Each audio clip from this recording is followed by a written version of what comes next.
Hello and good evening. Welcome to the FTB Sports Show, the Premier League reaction show. And today we are joined by three very special guests. We got Al Fit, we've got Travis, and we have the very special Trevor Challis. How are you, gents? Yeah, good. All good. Very good, Carly. Thank you. Good stuff. Great stuff. Enjoyed the weekend of football so far? Yeah, definitely. Been all right. Yeah. Be better with an Arsenal goal, but yeah, at the moment, okay. I was going to say, yeah, obviously, I'm an Arsenal fan myself. Trevor, you're an Arsenal fan. Travis, you are. Al, what are you? Tottenham, mate. I know. I was hoping you changed your mind from the last time. Never. So I'm happy to be with you three. I'm sure we can have a chat about football. I can imagine. You're happy at this moment in time. But it's great to have you all on the show. Before we get going on the show, though, I've got to say a few thank yous and things like that to our sponsors. So I want to say a massive thank you to Mossbro. Been our sponsor from the very beginning. Also been kind enough to give us a 15% discount code as well, which is a new one this week. So the discount code is Ian FTB. So while there's still time, make sure you go and get your 15% discount. Still time to get some presents in for a few people. I know I've bought a few shirts, that's for sure. So make sure you get your presents in and your 15% discount. And of course, keep liking and subscribing and sharing to the channel. You know, your support's been fantastic. We appreciate it, and we're going to keep getting better and bigger. So yeah, keep supporting. Thank you for all of that. So going into the show, Trevor, obviously, you know, you've played professionally. You've had a fantastic career.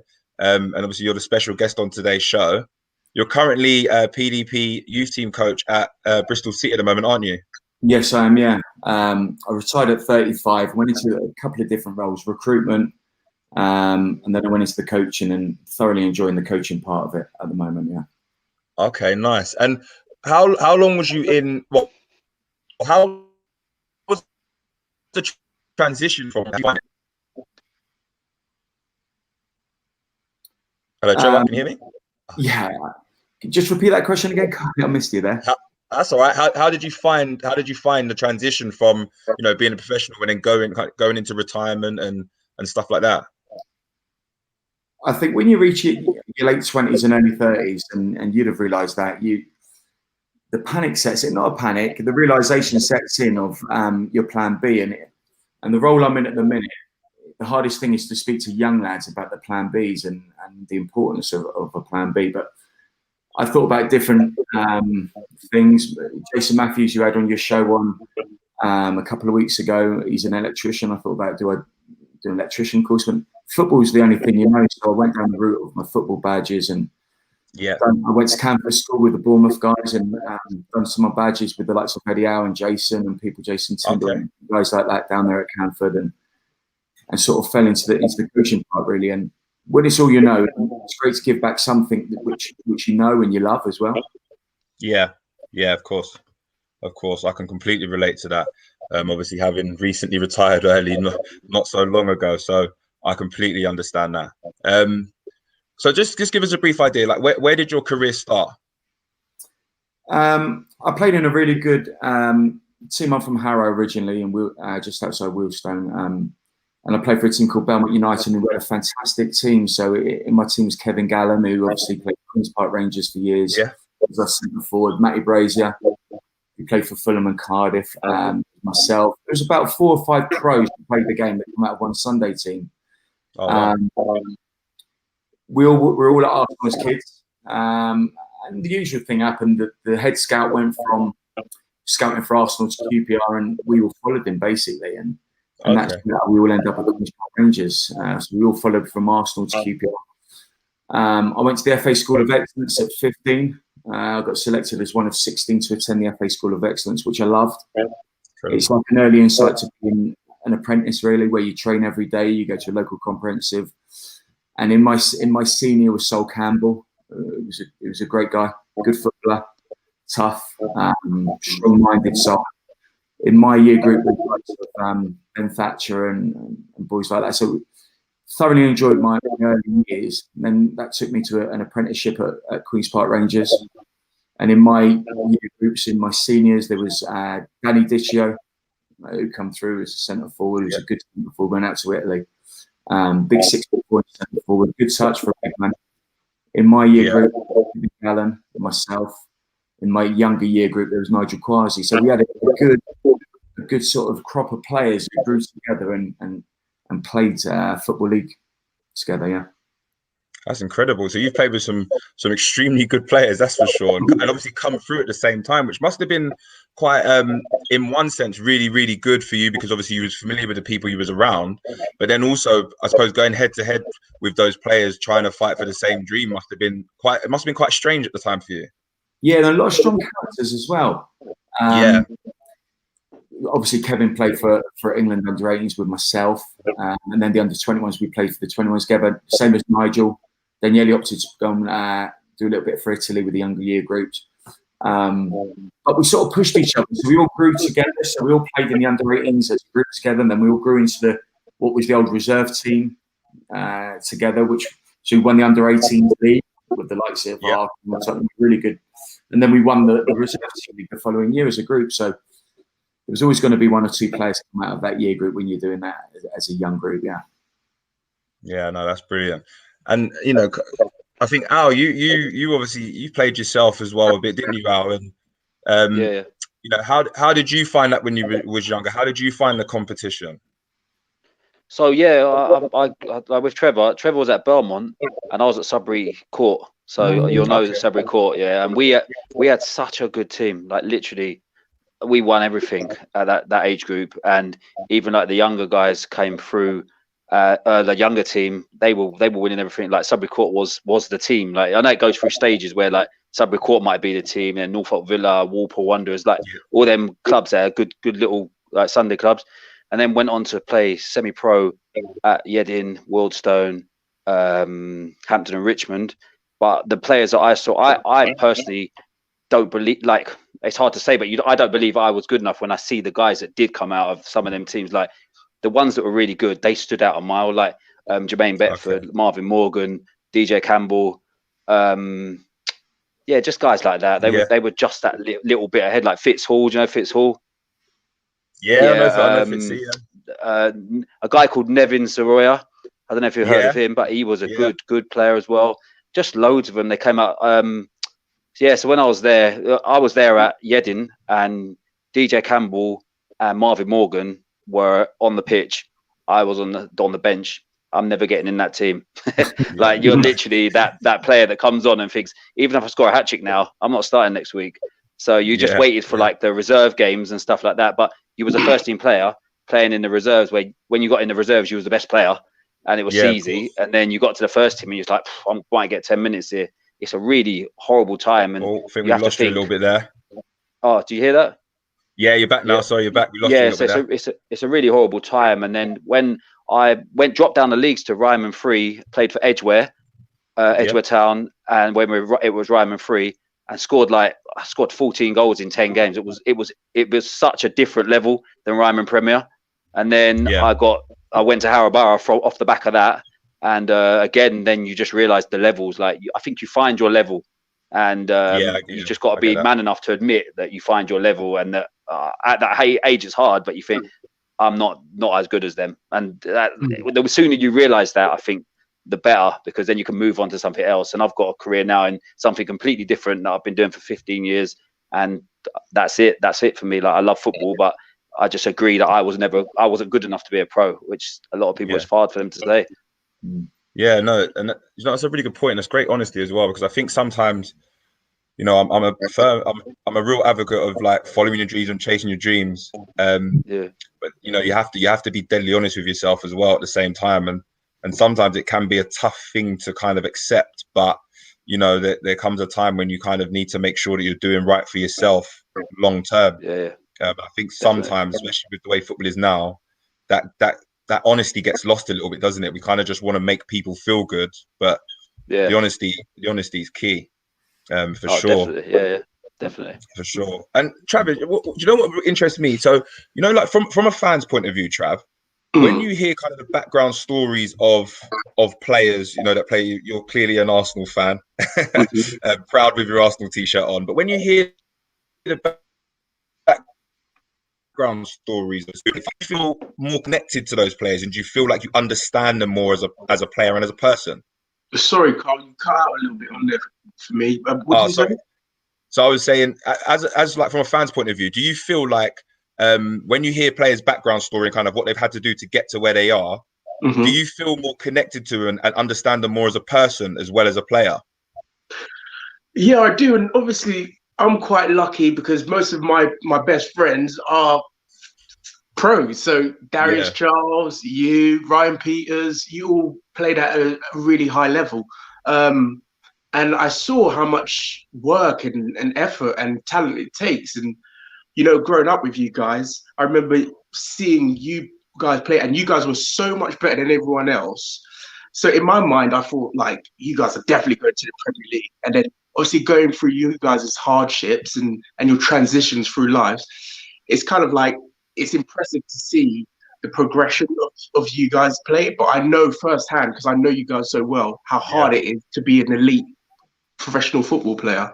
So whenever I do see the Arsenal players here, you know, I hear so many fans, armchair pundits saying, oh, he's awful, he's shit, he's terrible, excuse the language, but they don't know what it takes to get to where they are. You know, they are literally the creme de la creme, if that makes sense. 100%. Yeah, no, I agree, and I think we'll all probably agree with that to a degree, because we've all had a taste of it, and we've all had, you know, different journeys in terms of, you know, being a player or being very close to a player. Like Travis is my best friend, so he's seen how hard it's been on me at times and things like that. And Al, you've obviously been in that journey where you know you said yourself you wasn't just quite at the level, but you've experienced it and been around people. As fans, sometimes, you know, we can all be a bit fickle, can't we? Listen, as much as I love the game, I'm also a fan. You know, and we can be fickle sometimes, can't we? And we can make those judgments on players, but not understanding that actually that's from a very young age. We kind of dedicated your life to get to where you get to, and it takes everything, doesn't it? And Trevor, you will see that most. I mean, some of the players you must have worked with and brought through, it must be proud for you as well to see them make that journey, because you've seen them go through it as well as a coach. Some of the players, especially the inner city kids we pick up from Bristol, lack of parental support. Some of the kids, we have to pick them up. There's two scales really. You got the likes of Bobby Reid. You got the likes of Bobby scored today, funny enough, and you know he's got a really supportive background. Bobby, you know, really supportive. Then you got the like Rolando Aarons we worked with up in Newcastle, who had no support whatsoever in one of the toughest areas. Who worked so hard to get to where he is, and you know I'm absolutely delighted for those kids. And then you got the likes of Joe Ryan, who's had a heart surgeon, and he's got all the support in the world. And so you can't say why is one boy more driven than another when one's got all the support and one hasn't. You just got to give them a platform to try to achieve and be successful, and then hopefully coach and nurture along the way, and the football will come out of that.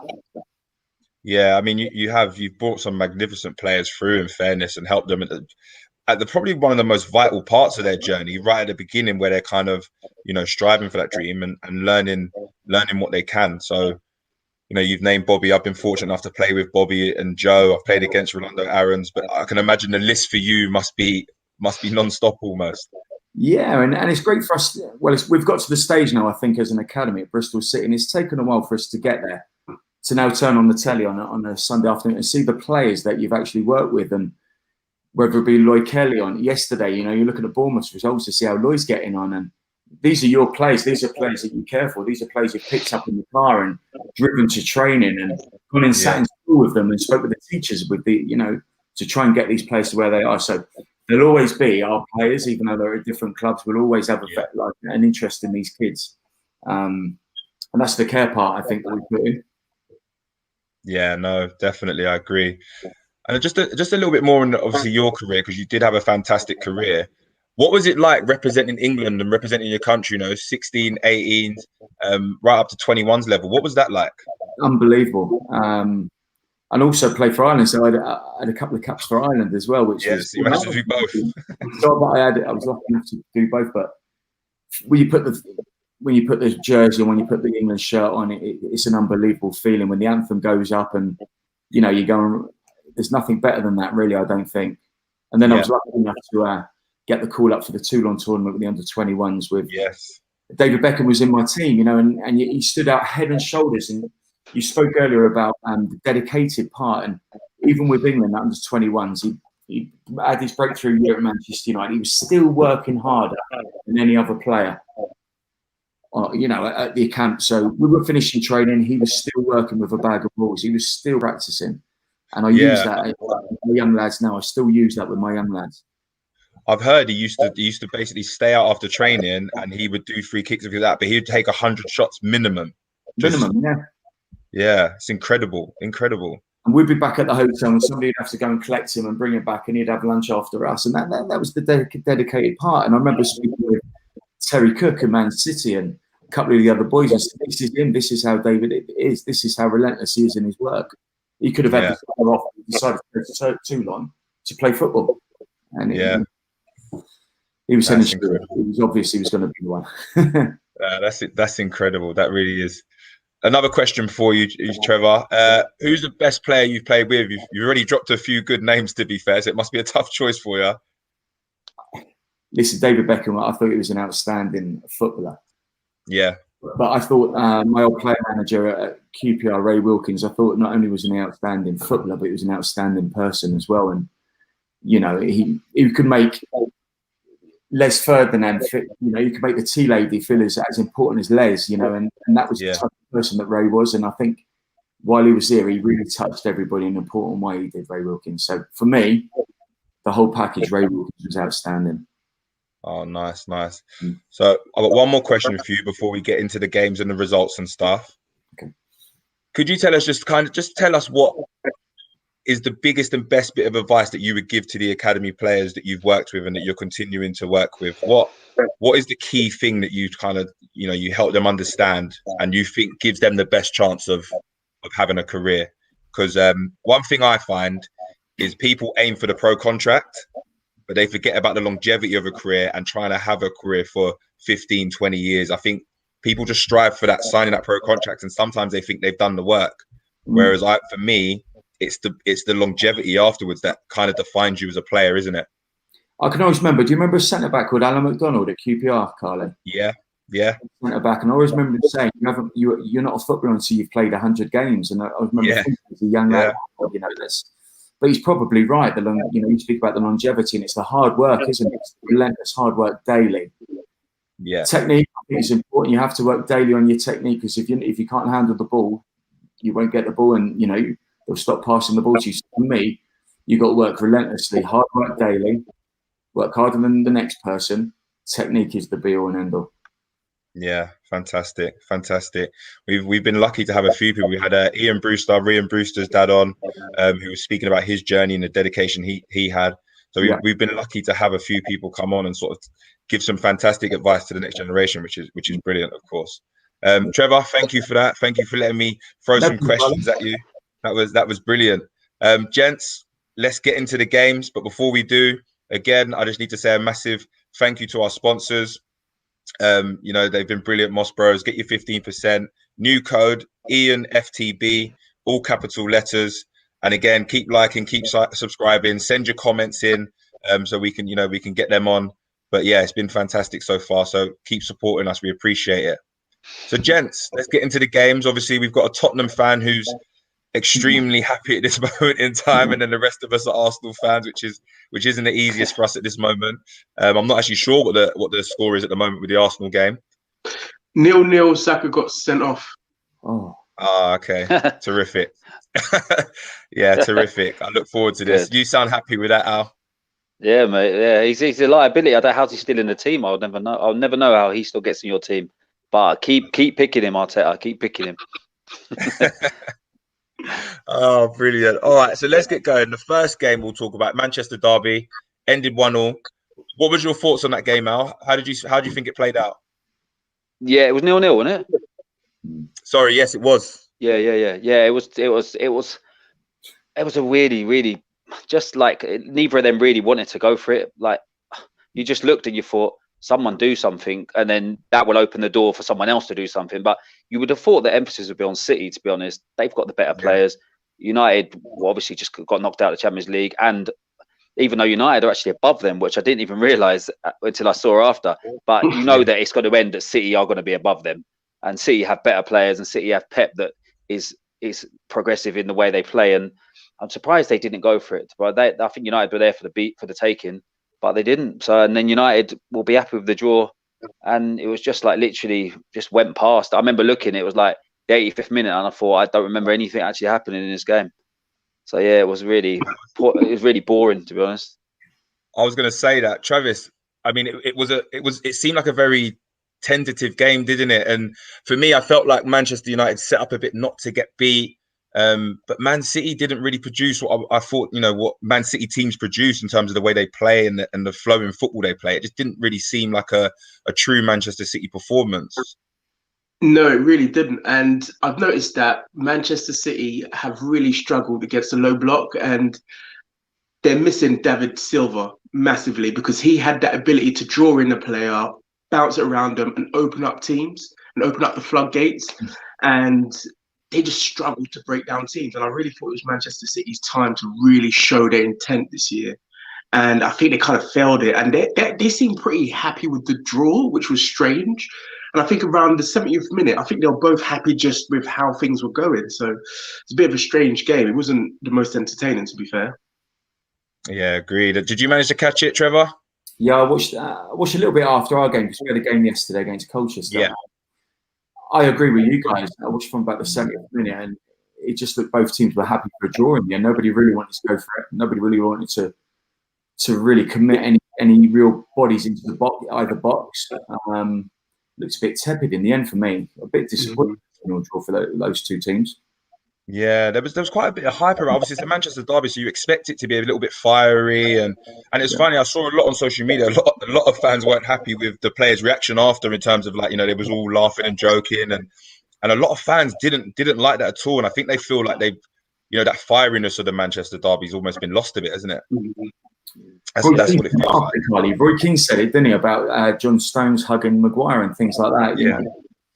It's a difficult one, really, because I've played against, when I was at Bristol Rovers, Bristol City, and I've hugged Scott Murray. Do you know what I mean? So we're still good mates now. So I don't get that with Roy Keane. I don't be angry on the pitch, but after you're mates, aren't you? Yeah, no, agreed. Moving on to the next game. Everton-Chelsea. Interesting result there. Everton have been kind of, started fantastically. They dropped off a bit, but that's a massive result for Everton, isn't it? How did you see the game, and how did you think the game was going to play out, Travis? Before Travis. Oh, Travis. Can you hear me? Yeah, no, you cut out a little bit there, so I wasn't sure if you said Trevor or Travis. My bad. Sorry. So yeah, it was an interesting game. I felt like Chelsea probably did slightly enough to win the game, but Everton, made the most of their chances. And I think that's what could undo Chelsea this season. Because I think they have the best attacking team in the league. The issue is they're not finishing their chances. I think Timo Werner especially has been guilty of missing a couple of great opportunities. And that's what can undo them this season. They're just not taking their chances because they did enough to win the game for me. They were the better team. Yeah. Trevor, I mean, what do you make of kind of what Lampard's doing at Chelsea? I've been really impressed with Lampard, if I'm being honest. I think he's building and assembling a really good team. I agree with what you said there previously. Giroud probably deserved to start, but I don't think he played within the goal frame enough. Watching the game, he does a lot of good work outside the box, but he didn't do enough good work within the frame of the goal, and that was all they were lacking. And that's all they were lacking, really. But I think Everton have got a really super player in Calvert-Lewin. I think he really looks the real deal this season. Yeah, he's really been fantastic. He's been fantastic. And moving on, next game, Newcastle West Brom. Al, I mean, I think we've spoken about West Brom before, haven't we? And kind of what kind of job they've got to do and how big of a job it's got to be done. They kind of needed a result yesterday, didn't they? And I mean, where do you see their next points coming from? West Brom look like they could be in real trouble. Yeah, they're struggling. I mean, yesterday they had a point there to grasp at, and they threw it away. I mean, I see the winner, Dwight Gale header. I mean, Yeah. I don't know. Dwight Gale's decent in the air, but I don't know how tall Dwight Gale is. But I'm 5'10" and he's not taller than me, and he's winning them bullet headers. 5'8", yeah, and I'm thinking, how are these defenders like? He headed one just before that as well, didn't he? That they didn't. And I just think, even if he's got a great spring and he's good in the air, defenders should be eating that up. Like if Dyer and Alderweireld had let him header that ball past, I mean, I just think to myself, what are you doing? I know he had the momentum, he was running towards goal. It's a great delivery, actually. It was a great ball in. But still, just you letting Dwight Gale score the winner against you. You probably got, as a header, you probably got a few problems at the back there, and they just don't look like they just don't look like they can hold any points. And Newcastle are not the greatest side, really, are they? That's a second. That Steve Bruce was talking about their 2 wins in a row and how hard it is to win a game. Did you hear that? When he said, "Oh, that's 2 wins in a row. It's even hard to win a game." And I just thought, wow, that's like that. That's the message you're letting off, that you found it hard to even win a game with your team. I just thought it was a little bit negative. That I know what he meant, and he was having a little bit of jest, but I don't know. I don't think Newcastle are not great, are they either? Yeah, I know what you mean. They're not the most exciting on the eye, are they? To be fair, no, definitely not. Terrible. Trevor, to be fair to Steve Bruce, he's he is working on a not a great budget. I think he's made some fairly decent signings. Do you think he gets a lot of stick for kind of the football he's playing and what he's producing, considering that Newcastle aren't doing too bad? And I think he's actually doing better than the previous manager, to be fair. I agree with you, Carly. I think if he was a foreign name coach, I think they'd be right with probably where they are at the moment, and they are where they are. Newcastle, I think, probably a mid-Premier League team. But going back to, I think West Brom, Slaven Bilic would be really disappointed with the goal, the winning goal. As an ex-defender and as an outstanding defender, I think he'll be disappointed with that goal they conceded. So, but Newcastle, I think that's where they are. That's where they will be, aren't they? Yeah, it's very true. Very true. Very true. Wolves Villa, obviously another derby there. Villa have come away with the points. It's a great result for Villa, isn't it? Great result for Villa. Jack Grealish has been outstanding this year. What do you think's been the difference for Jack Grealish, Trevor? Why do you think his form has become so good, and now he's bringing the consistency with it? I always remember an interview and Ray Wilkins done when he was at Aston Villa.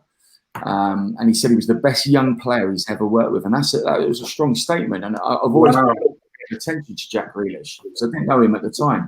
Yeah, he looks super confident, Carly, doesn't he? He looks like he wants to play. He could play again tomorrow and the next day, and he just wants the ball consistently. And they keep giving him the ball. He draws in fouls. I've never seen someone win so many fouls as Jack Grealish. He gets a lot of stick on Instagram, but he's drawing it in, isn't he? And I just think he looks a super confident footballer at the minute. I really enjoy watching him, actually. He does. I'm fortunate enough to play against Jack Grealish, funny enough, when I was at Bristol City and he was at Notts County on loan. And you're right, he did. He drew fouls, which used to frustrate me quite a bit, that's for sure.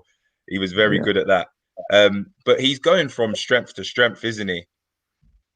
And that's maturity as well. As he's getting older, he's going to understand different situations, what he can do and what he can't do. And as I said, for me, I think, and it took too long to get him in the England setup. I thought it took far too long to get Jack Grealish in.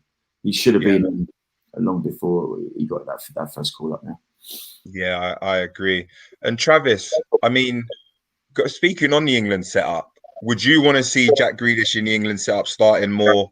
And do you think Southgate, with the attacking options we've got, do you think he needs to go more attacking? For me, I am shocked that they don't build a team around Jack Grealish, because for me, he's the best English player at the moment. Like, just period. I think on form, Sterling's probably our best player, or Kane, but on form, he's our best player.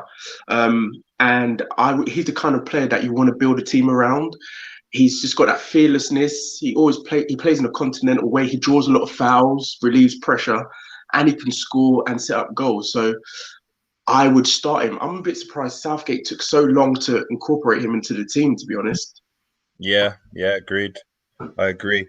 Al, where do you think Villa can finish this season? Do you think they can keep this good form up? Just on Jack Grealish, just quickly. I know he's a quality player. And like the way he glides around the pitch, it's not. It's like he's not English. He's like the Spanish players that just glide around a little bit like Ginola. He reminds me of Ginola a little bit. You know the way Ginola just drops his shoulder and he's gone. He is quality. I think with what Travis is saying about building a team around him, I don't know. Oh, Arsenal, Burnley just scored. I don't know if Jack Grealish. So he hasn't played Champions League yet. He hasn't played for a big club yet. The pressure of a big club is slightly different. He's at Villa, a homegrown player. He's allowed to lose the ball. He's allowed to put stray passes. He's allowed to stand up there. And I know he works hard, but he's allowed to do other things and glide around the pitch. Could he do that at one of the big teams? I think his ability, obviously he could, but mentally, would he be able? We don't know. Like probably yes, but how to build an England team around a player like that? I definitely wouldn't feel that he's ready for that until he's played some Champions League game. He's not even played in Europe, has he? So he wouldn't have even played in the Europa League. So, I mean, it's different when you play them foreign teams away from home, and England go to places, people will sit back, and then it becomes a bit harder. So I think it's a big statement building a team around him, but he's just a quality player, and I'd love to see him at Tottenham. And I think that Mourinho would definitely have a player like that would literally work hard and open doors. It'd be lovely to see. And I think that there was talk that he was coming. He was actually coming, and then he just turned it down, didn't he? Because they got new owners or something just before deadline day. So that would have been. But I think that maybe just needs to prove a little bit more. But I think he's quality, obviously. And Villa, they won't stay there, but they're kind of safe now. You would think. Like they got Barkley's been a massive game for them, and they're safe. So I think that now probably they're just a little bit. They'll be a little bit more relaxed now. They've been really, really good this season, haven't they? If you think about it, they battered Liverpool. They beat Wolves away now. And I don't know. I don't watch them fully, but I know they would have had a few good results to be where they are in the league. So, hopefully they do. It's a good story, really. Yeah, definitely. I think on touching on Barkley, I think he was probably one of the best bits of business in that transfer window. And I think he's almost freed up Jack Grealish a bit more, isn't he? With the way that he plays, they seem to link up so well. So I think that was a really good bit of business there. Moving on to today's games, Southampton, Sheffield United.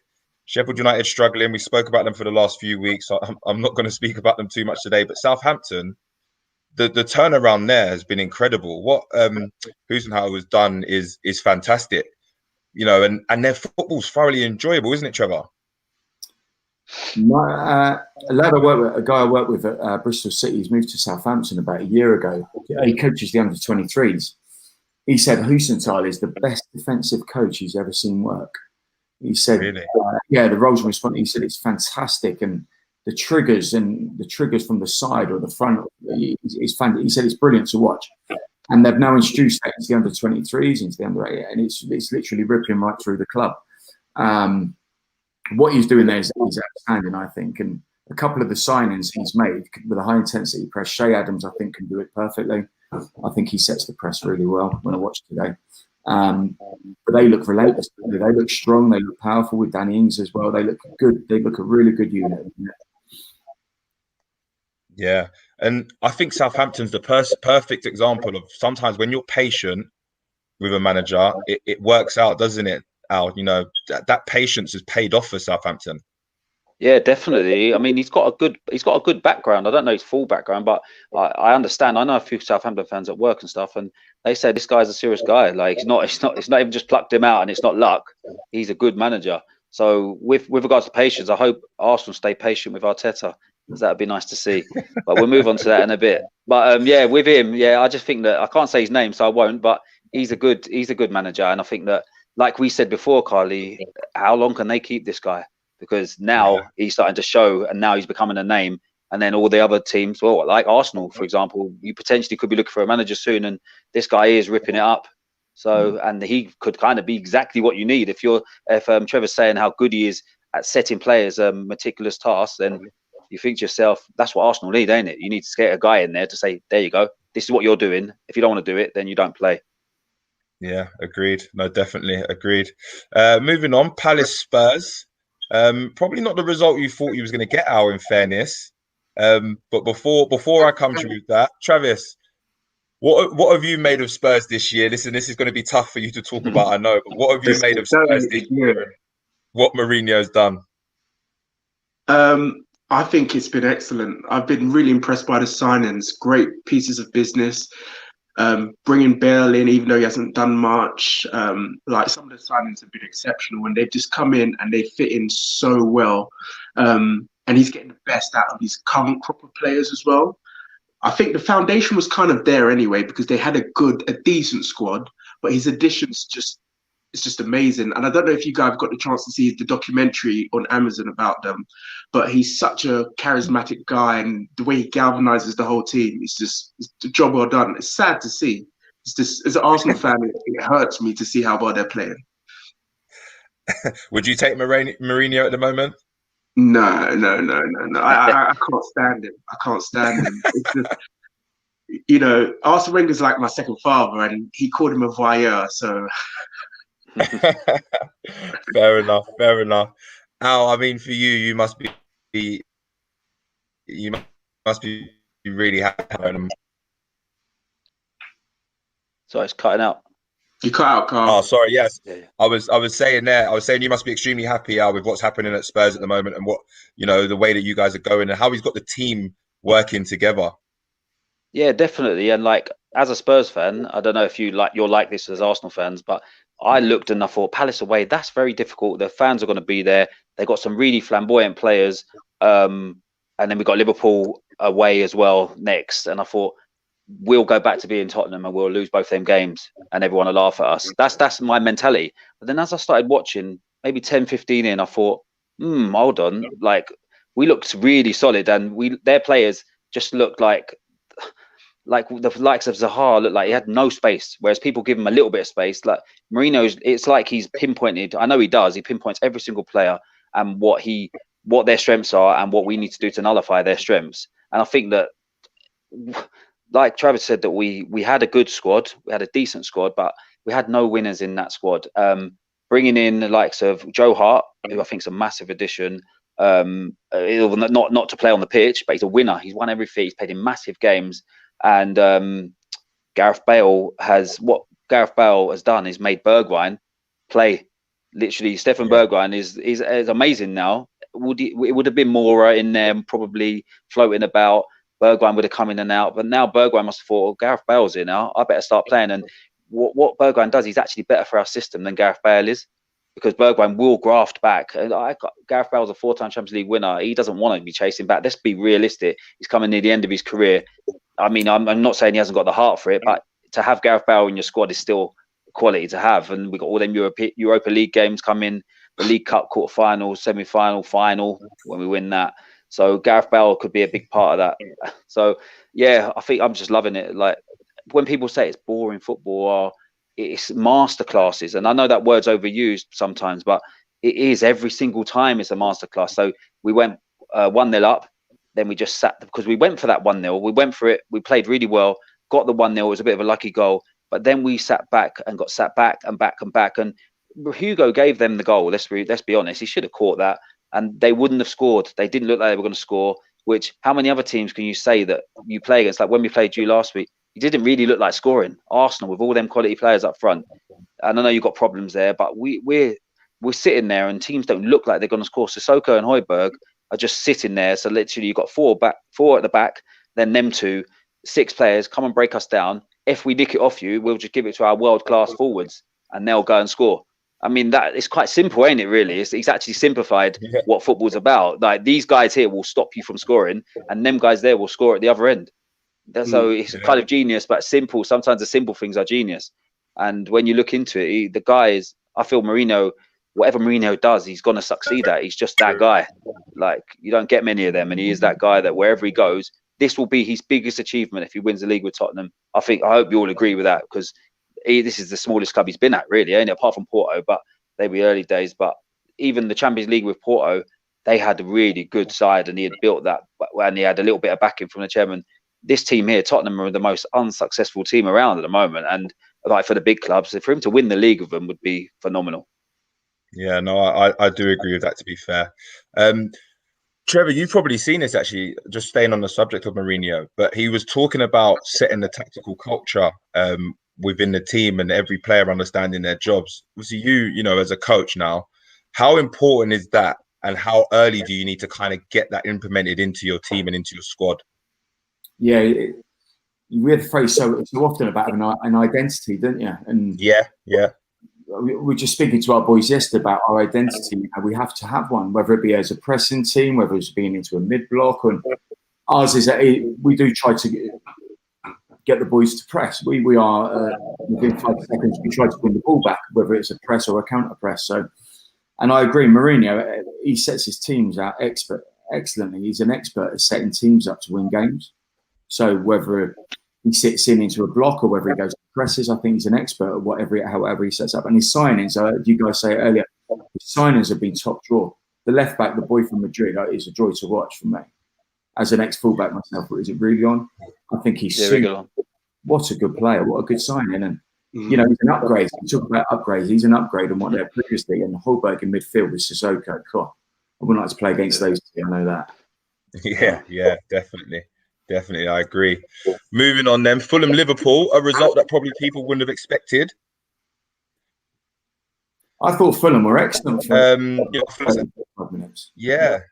No, they were. I mean, for me, you know, I think it's been almost like it's been quite a drastic change, hasn't it? From when they first came, they came back into the Premier League and they almost tried to outplay teams and pass the ball well, but there wasn't really any end product with it. But it feels like that, you know, Scott Parker's really, and I think he deserves a lot of credit for this. He's really looked at how he, you know, needs to change his game in order to make sure that Fulham get results. And it seems like that might be starting to come together, don't you think, Trevor? It's a slight change of shape. You know, he's got 3 defenders, 2 wing backs, so he's blocking more gaps, I think, especially out of possession. And they look better for it. As I said, for 30 or 35 minutes, the intensity that they played against Liverpool, I think Liverpool was shocked a little bit watching it. And they fully deserved the goal. Great strike by Bobby. You know, and he's got that in his locker. He had that purple season, I think, when you were there, it might be the season after, when he scored 20 goals, but he was bubbling away. And he's got that in him, Bobby, you know, whether coming off on the right-hand side or playing in that little pocket of space. If they could have got the second in that period, they might have gone on to win the game. But it's always tough against Liverpool because they're going to get things right eventually, and they did, and they come strong at the end of the game. Yeah, no, definitely, I agree. It was fantastic to see. Obviously, Liverpool, you know, they've had a few injuries. People have started to write them off and things like that, but they're still performing well, to be fair. And you know, they'll definitely be in and around it. And they got a big game next week, as you know. Yeah, man, it's a big one. But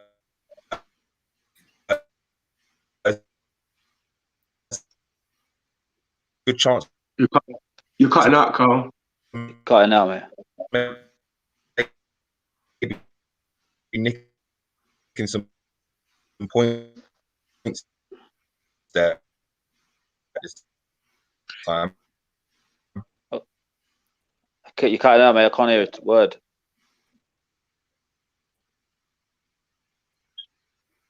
I think he's on Windows 95. Sorry.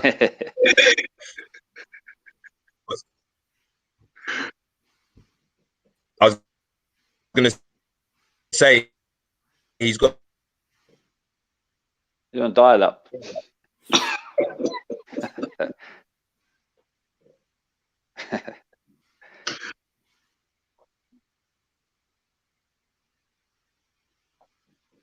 I think he was asking me if Tottenham. I thought Tottenham could get a result. Yeah, against Liverpool. I'll answer it. I think that it's going to be so difficult, isn't it? That there. I mean, it all depends on what Mourinho does. In a kind of, can we stop them from scoring first? If we score first, then I think we've got a good chance because Liverpool are going to be expansive, isn't they? They're going to play against us. And let's just go. Let's see if we can nick a goal. I know it sounds like we're just trying to nick goals, but you nick a goal, you're you nick a goal, then you've got something to hold on to. So I think we could. I'd take a point right now, but who knows, mate? Who knows? If we lost it, it wouldn't be the end of the world because it's a hard place to go. Not many teams are going to go there and win. But Mourinho would be going there thinking, if I get a point and maybe nick all 3, then it would really be title contenders. I agree. I think you've got goals in your at Liverpool. It's just whether you can stop Liverpool scoring. I think you can. I think you can at the minute. Yeah. Really, really well organised, and I think they could definitely score on the break easily. Yeah, without a doubt. Yeah, I agree, and I think it's just tightly poised, isn't it? Mm. Yeah, agreed. I think what's changed with Tottenham is you guys can be a bit more pragmatic. You know what Mourinho wants to do. He's just going to set up not to get beat because he sees a point each. That's absolutely fine. Keep the gap between you two the same, and he'll see it as a big result. And I think it's just a mindset thing. Even with the players, I think maybe 2 or 3 years ago they would go there trying to win, and it's very short-sighted. And he sets them up to. You have to look at the long game. You don't get beat by the top 6, and you win where you can and beat everyone else, and you win the league. Yeah, 100%. I agree, and I think that that's the winning mentality that he wants to try and drive into the team, and that's what we need to do. We need to go there, and like, if we go there and get beat, then you think to yourself, people will say, "Oh yeah, Tottenham, it was just a flash in the pan." I don't think this is a flash in the pan. I think that even if we fall short this year or come third and don't win anything, even if we don't win anything, I actually think we probably might get to a final this year. I don't know if we'll win something because on a final's a final, ain't it? But I think that if we don't win something, it's looking positive for the coming years. The way he set the team up, the way Doherty's come in and made Serge Aurier become a quality right back suddenly because there's a bit of competition for places. And Doherty, for me, is a quality right back, and he's sitting there as a backup right back now. And it's just amazing, ain't it? I mean, Trevor, you'd know more than me with regards to when someone comes in a signing. Like, I've only played semi-pro where we didn't really have signings.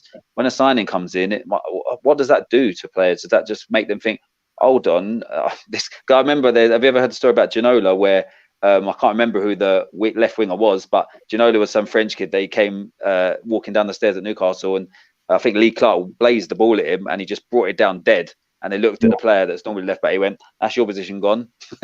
So what's it like? Well, I can always remember Patrice Evra doing an interview, and he said when they brought Luke Shaw in, they said, "Oh, bring in a left back."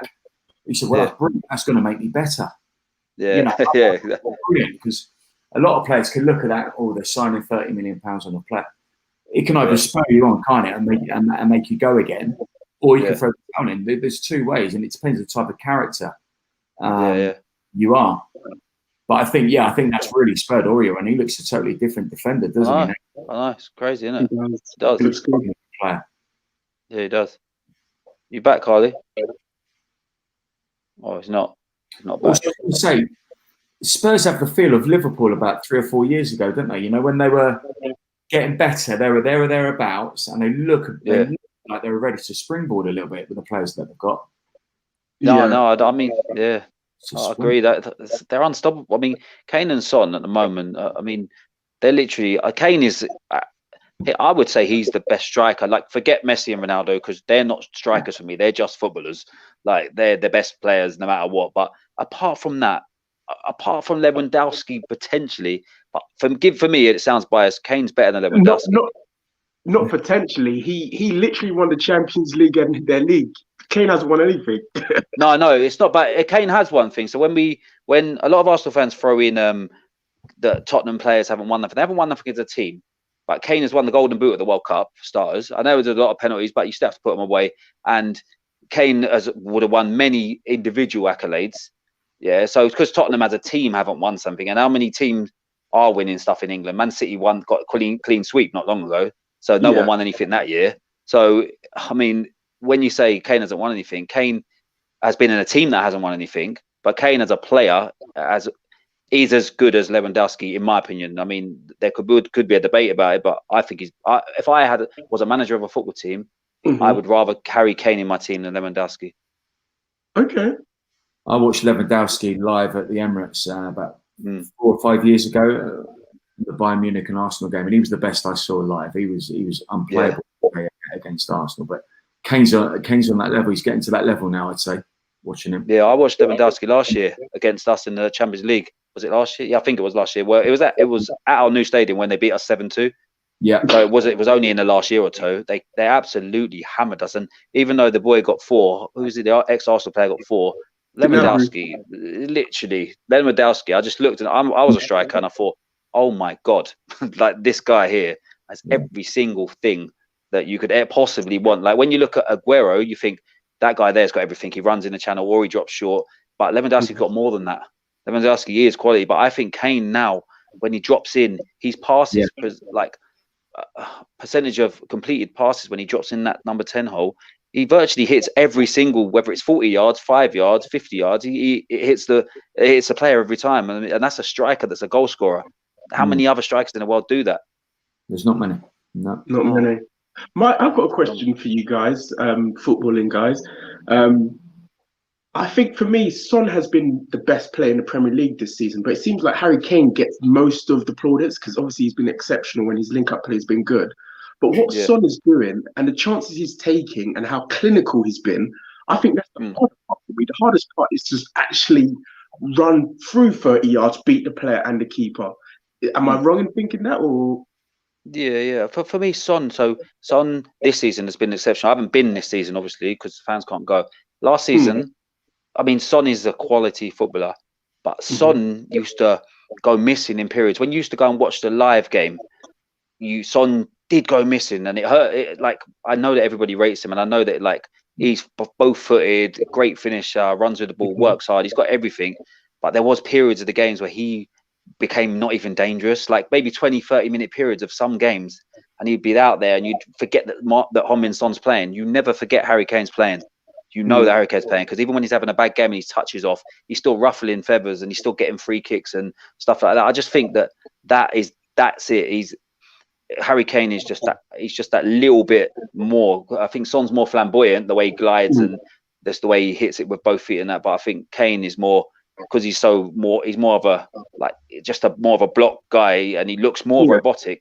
It's not as comfortable in the eye. But I think Kane, to me, is our main man. Like if you told me take one of them out of the team, I'd take Son out of the team, because Kane is the guy. Okay. Gents, can you hear me? Yep. Yeah. Welcome back, Carl. Apologies, gents. I don't know what happened, but I've managed to get myself back in, so I do apologise. I could see that the conversation was going well, and you stayed on Tottenham now, I can see. Yeah. We just swayed onto Tottenham because you was talking about the Tottenham-Liverpool game. And then we decided that we were just going to have a debate, and we spoke about a couple of other things about Lewandowski and Kane. Who would you say is better, Lewandowski or Kane? If you was the manager of a team tomorrow and you could sign either one, the chairman says sign one of them, which one are you signing? Oh, it's a tough one. I don't know. I love Lewandowski, to be fair. But I think, for me, I'd probably sway with Kane. I think I'd probably go with Kane. I know exactly what it brings. The only thing that would worry me a little bit is, unfortunately, he can get injured. You're guaranteed to get something almost once a season with Kane, which can upset the balance of things. But I really do like Kane. He's kind of, I love him as a forward. I would definitely love to have him at Arsenal. That's for sure. You could have had him. You did have him, but you gave him away. We did have him. Yeah, very true. We did. Yeah. We'll listen. We'll go through the last two games and round it up, gents. Again, I apologise for the disturbance there. But moving on, this is going to be a tough one for me. Arsenal, Burnley. It seems like Burnley have got the 1-0 win. Travis, I'll come to you first. Are Arsenal going to find themselves? And I never thought I'd say this, but if they don't get some results very quickly, are Arsenal going to find themselves in a relegation battle? You know what? I literally feel like Arteta is the right man for the job, but some of his decisions over the last two Premier League games have got me questioning his decision making, because Xhaka should not have been on this pitch today, and ultimately he's cost us this game. He almost got sent off last game. He got sent off this game. And the way we're playing, when you don't score goals, you can't win games. You can't win games, you will be in a relegation scrap. I never thought I'd be saying these words, but we are in a relegation scrap. No ifs or buts about it. We are in a relegation scrap. So next 2 or 3 games are going to be very big for us. Yeah, definitely. Trevor, what's your thoughts on it? And I mean, everyone is trying to keep faith with Arteta, and everyone is saying, Arteta's the right man. But is he the right man for right now? I think that's the biggest question for me. Is he the right man for right now, or did he need to go and get more experience managing somewhere else first? I personally thought he was the cheap option at the time. Yeah. When they brought Arteta in, and we I spoke felt about that. Mourinho's and guys like that who were out and about and who were more expensive. And you're right. I thought it was still more of an apprenticeship for him to do. To come and Arsenal's a massive club. To come and be your first managerial job is huge for Arteta. Yeah. And he's trying to bring an identity. It's from the outside looking in, it looks like he's upset too many people. I don't know what you guys think. It looks like whether it's Guendouzi's, whether it's Saliba's coming. I'm not sure the atmosphere. I'm not sure what it's like in and around the dressing room with some big characters at the minute. 100% what we said earlier. I think Xhaka should be paired with El Neni at home. If I'm looking at our midfield, we scored 0 goals again. There's no creativity coming from behind. Challis should be playing if he's the ball player, if he's the one to unlock a door. But it's worrying times. Absolutely worrying times. 100% we are looking behind ourselves rather than forwards now. Yeah, no, definitely. I mean, this is a question for kind of all three of you, really. The situation with Ozil, do you think, come January when, they can potentially re-register him again, do you think that Arteta, for whatever reason, needs to just bite the bullet and say, listen, I need to get you back in this team. Whatever's gone before, we need to try and move past. But I need you to start creating for us, because he is the most creative player at Arsenal, isn't he?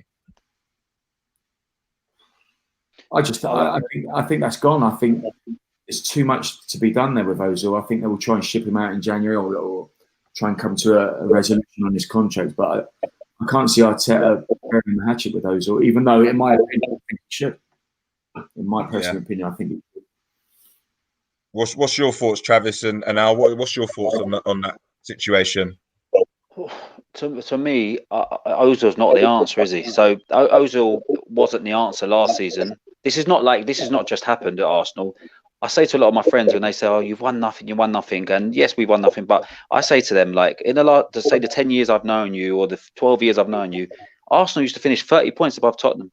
You'd be done by now. You'd know you've come above us. And how did go from and then invincible team, won the league without losing the game? I mean, that achievement is never going to be beaten. And then to be so far down the league, it's a lot. It's happened over many years, a little bit by little bit by little bit, and then Wenger going. The wish for Wenger to leave. Wenger would have had to leave at some stage, but the drive of getting Wenger out made the club poisonous. Like, they wanted to get rid of this guy that done all of that stuff for him. Like, when we lost Poch, who won nothing for us, we were devastated. And you guys wanted to get rid of Wenger, and I know that Wenger's time was probably up, but the way it was done left like a bitter taste in probably a lot of them players' mouths, and them players are still there, a lot of them. You've got Aubameyang, who potentially borderline world-class striker in that team. Lacazette can finish, like, he's a quality finisher. Saka, the winger, the English one, he's a quality player, ain't he? Pepe, he's no slouch at all. You've got some players there. Now something's not right, is it? Something's not. Trav, what's your thoughts? What's your thoughts, Trav? We've lost Al there. Well, I think with the Ozil situation, I think the damage has been done, and I think Arteta, he did the right thing, because ultimately I agree with the decision. Ozil wasn't good enough, like, for the kind of game that Arteta wants to play, with a pressing game, high energy, lots of running, directness, and especially defending, two-way. Ozil was just not your man. But I think where he went wrong was just completely removing him from the squad. To say Ozil shouldn't make the 25-man team for any of the competitions is outrageous. It's just outrageous. Yeah. And it's just going to rub up the team the wrong way. And ultimately, with Arteta, he's unlucky, because the bad things started to happen with the bad contracts. That's why the lead contract negotiator was ultimately fired, because we've got so many players on bad contracts. Arteta tried to get rid of Mustafi. He tried to get rid of Kolasinac. He tried to get rid of all these players, but they're overpaid, and we can't get them off our books. And he's inherited a bunch of bad Arsene Wenger signings, and there's no ifs or buts about it. We've got bad recruitment at the club. And until we fix that recruitment, which it looks like we're doing, because Gabriel's been our best player this season, And Partey, when fit, has been our second best player this season. So if Arteta gets 6 or 7 of his own players in there, then I feel that'd be a true, we could say, oh, I get it. Like, this is how he's trying to play. But at the moment, we've still got, I think, 8 Arsene Wenger signings in the current squad. So, and the table doesn't lie. We've been finishing 8th and like 6th. This is the team. This is it. It's not good enough. Yeah, no, agreed. Listen, we'll round up with the last game. Leicester-Brighton. Leicester have got a 3-0 win there. I'll be honest, when Brendan Rodgers was available, that's who I wanted Arsenal to go for personally, because for me, I think he's a very underrated manager. I think he's one of the best managers in the Premier League for sure. You know, he's done it at other clubs. He's improved every club he's gone to. He's improved them and he's moved them forward. That's for sure. So for me, I feel Arsenal missed a trick there because, again, we said it earlier, didn't you, Trevor, about, you know, him not being necessarily a continental manager or having a continental name makes a difference, because I think if his name was slightly different, he might have been at Arsenal and maybe we'd be seeing the football and the team performances that we wanted. I agree, Carly. I think he seems an outstanding person as well. And we've all played for different managers, and he does. Every time he speaks, he seems the type of manager which I would want to run through a brick wall for as well. He seems to have a good identity in the way he plays the game, whether it be sitting in a block like he did at Arsenal. I thought it was outstanding the way he set Leicester up at Arsenal that day. From the usual high intensity press, I thought he set them up brilliantly. When Vardy come on, you knew that he was going to score 100%. You knew he was going to. He was going to get a goal. So I think he's got 2 or 3 different ways of playing, depending on the opposition. And he's destined, whether it be at Leicester or somebody else, he's destined to move on again, isn't he? I think, but Brendan Rodgers. Yeah, definitely. He's doing some fantastic work, and it's great to see. Brighton again, you know, they've been indifferent and taken a loss today. They need to start getting results. But Graham Potter, to be fair to him, they've played some fantastic football. They do play some really enjoyable football, but it's a results business, isn't it? And if he doesn't get the results, he's going to come under more pressure. Do you think teams like Leicester, Carly, do you think they look at certain games and they'll pinpoint points in those games? And I don't think, with all honesty, Leicester, I don't think that's a game for them. Although they'll try and play and they'll try and get the win. I think there's going to be other games which they're going to be really, really going for in those games. Yeah, it's a tough. No, agreed. Leicester for Brighton. Yeah, agreed. Gents, listen. Thank you so much for giving me your time today and being on the show. It's fantastic. I've really enjoyed it. I hope you enjoyed it too. Trevor, I wish you all the best on your coaching journey and enjoy your time at Bristol City. Fantastic club. I was fortunate enough to share some time there as well, which was wonderful. But gents, I hope you have a fantastic evening. Thank you again for your time. Before we sign out. Thanks, guys. Have a nice one. Perfect. Thank you, Trevor. Good man. Brilliant. Thanks, Carly. Take care, mate. Thanks. Take care. Bye. Thanks again, everyone, for tuning in. Again, make sure that you kind of catch up with our sponsors. Moss Bros, 15%. Get your 15% discount. Hope you enjoyed the show. Thanks for tuning in and keep liking, subscribing and following. Take care.